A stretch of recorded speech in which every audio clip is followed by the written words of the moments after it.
Assalamualaikum warahmatullahi wabarakatuh.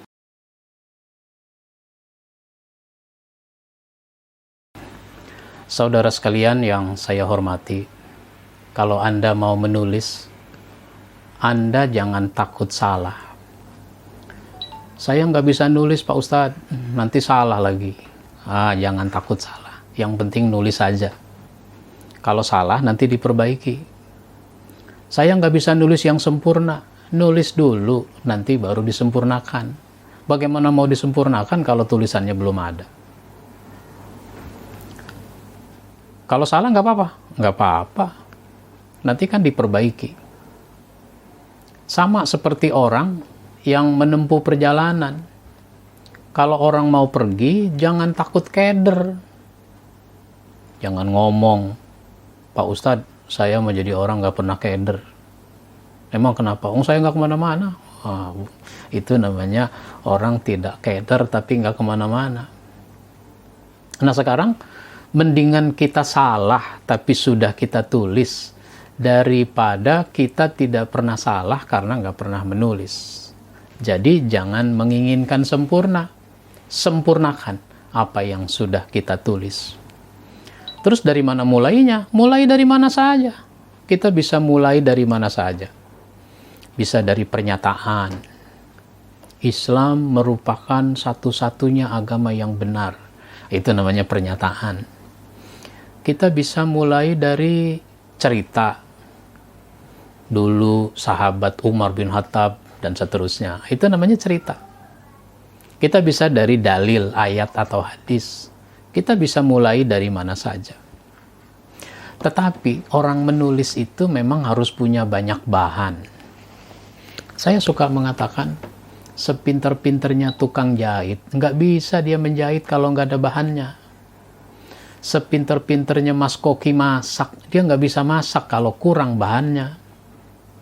Kalau begitu, perbanyak bahan. Dari mana bahannya? Banyak bahan yang bisa kita dapatkan. Dari membaca. Banyak sekali buku yang bisa kita baca. Dari membaca. Itu bahan. Dari ngobrol, bahan. Dari melihat, itu juga jadi bahan.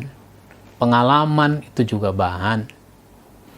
Orang nulis itu dipengaruhi oleh apa yang dibaca, apa yang didengar, apa yang dilihat, apa yang dirasakan.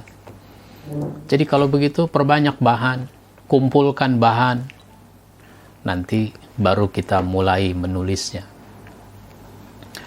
Buatlah kerangkanya. Apa yang mau ditulis, kerangkanya dibuat. Saya mau nulis tentang ini, poinnya ini, isinya ini. Ini semua nanti akan memudahkan kita di dalam menulis. Ya, contoh kerangka misalnya. Saya nulis buku Iman yang Hidup. Di buku itu, Iman yang Hidup, itu ada pengaruh akidah. Pengaruh akidah. Kan berarti harus menjelaskan pengertian akidah. Apa itu akidah, apa itu iman, apa itu tauhid. Pengaruhnya apa? Kemerdekaan jiwa. Itu kerangka tuh, kemerdekaan jiwa. Maksudnya apa? Nanti kasih contoh. Kemerdekaan jiwa. Yang kedua, kekuatan jiwa. Orang kalau hidupnya enak, tetap baik. Hidupnya tidak enak, tetap baik. Itu namanya kekuatan jiwa. Terus, apa lagi? Ketenangan jiwa. Kalau ada masalah, pasti ada jalan keluarnya. Nah, itu namanya kerangka. Kalau sudah punya kerangka, tinggal isi dengan kalimat per kalimat sebagaimana yang kita maksudkan. Ya, itu dulu. Nanti kalau Anda punya masalah, silahkan menghubungi saya. Yang penting, menulis itu sangat penting buat kita, sangat penting buat orang lain, dan saya bersyukur ada orang mendapatkan motivasi dari apa yang saya sampaikan, sehingga dia mulai menulis. Bahkan ada yang ikut pelatihan, lalu sesudah ikut pelatihan dia punya tekad. Dia mau menulis satu hari satu topik. Satu hari satu topik. Lalu di-share di grup media sosial, di WA, sehingga dia terus mengembangkan kemampuan menulisnya. Anda bisa kalau Anda mau. Tapi kalau nggak mau, meskipun bisa juga nggak ada hasilnya. Banyak orang punya ilmu, banyak orang bisa nulis, tapi nggak ada hasilnya karena dia tidak menulis. Mudah-mudahan tambah motivasi kita untuk menulis agar hidup kita lebih bermanfaat bagi banyak orang. Wabillahi taufiq wal hidayah.